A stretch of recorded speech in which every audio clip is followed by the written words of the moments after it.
నమస్తే, welcome to ఇది నిజం. కొన్ని లక్షల చెట్లు జనావాసాలను వరదల నుండి కాపాడుతున్నాయి. ఇది నిజం. కొన్ని వేల అరుదైన జాతుల జీవాలకు ఆ చెట్లు ఆవాసమవుతున్నాయి. ఇది నిజం. కొన్ని వందల ఎకరాల పొలాలు పంటలుగా మారాయి. ఇది నిజం. సుందరీ చెట్లుగా పిలువబడే సుందర్బన్ మడ అడవుల గురించి కొన్ని నిజాలు తెలుసుకుందాం. ప్రత్యేకమైన మడ అడవులకు ప్రసిద్ధి అయిన సుందర్బన్ వనాలు దాదాపు 40,000 చదరపు కిలోమీటర్లు విస్తరించి ఉన్నాయి. ఇవి భారతదేశంలో గంగా నదీ పాదాల వద్ద మొదలై బంగ్లాదేశ్లో కొన్ని ప్రాంతాల వరకు విస్తరించి ఉంది. కాబట్టి ఈ సుందర్బన్ అడవులు విశిష్టత 2 దేశాలకు చెందింది. యునెస్కో ప్రపంచ వారసత్వ సంపదలో సుందర్బన్ అడవులు ఒకటి. ఈ సుందర్బన్ అడవులు 2 వర్గాలు: మడ అడవులు, మంచినీటి తంపర అడవులు. మడ అడవుల లోపల మంచినీటి తంపర అడవులుంటాయి. ఇవి బురద మైదానాలను, లవణ స్వభావాలను తట్టుకోగలుగుతాయి.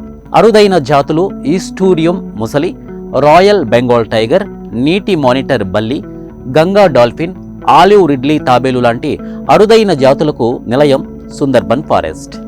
ఈ అడవిలో 30,000 మచ్చల జింకలున్నాయట. 500 బెంగాల్ పులులు కూడా ఉన్నాయట. భవన నిర్మాణానికి, పడవల తయారీకి మొదలైన కలప వస్తువులు తయారు చేయడానికి సుందర్బన్ చెట్ల దృఢమైన కలపను వినియోగిస్తారు.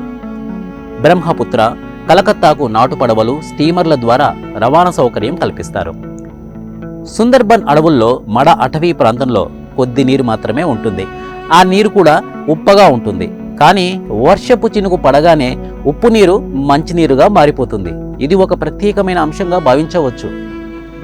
ఇక సుందర్బన్ అడవులు ప్రపంచంలోనే అతిపెద్ద పర్యావరణ వ్యవస్థ కలిగిన అటవీ ప్రాంతం. గంగా, యమున, బ్రహ్మపుత్ర నదుల సంగమం వలన ఏర్పడిన విశాలమైన డెల్టాలో ఉన్న ఈ అడవి భారతదేశంలో పశ్చిమ బెంగాల్లో, దక్షిణ బంగ్లాదేశ్లో విస్తరించి ఉంది. ఇక నూతనంగా చేసిన అధ్యయనం ప్రకారం సుందర్బన్ అడవుల్లో వాణిజ్యపరంగా 120 రకాల చేపల జాతులు, 270 రకాల పక్షి జాతులు, 42 క్షీరద జాతులు, 35 సారీసృపాలు, 8 రకాల ఉభయచర జాతులతో జీవజాతులు ఉన్నాయన్నది సమాచారం. బెంగాల్ ప్రాంత వాసులకు వారి జీవన విధానంలో, సంస్కృతి సాంప్రదాయాలలో సుందర్బన్ మడ అడవులు ప్రత్యేకమైన స్థానాన్ని పొందింది. అడవులు తమంతటా అవి ఎవరి ప్రమేయం లేకుండా విస్తరింప చేసుకొని మానవాళికి, సకల జీవజాతులకు ఆలవాలమవుతాయి.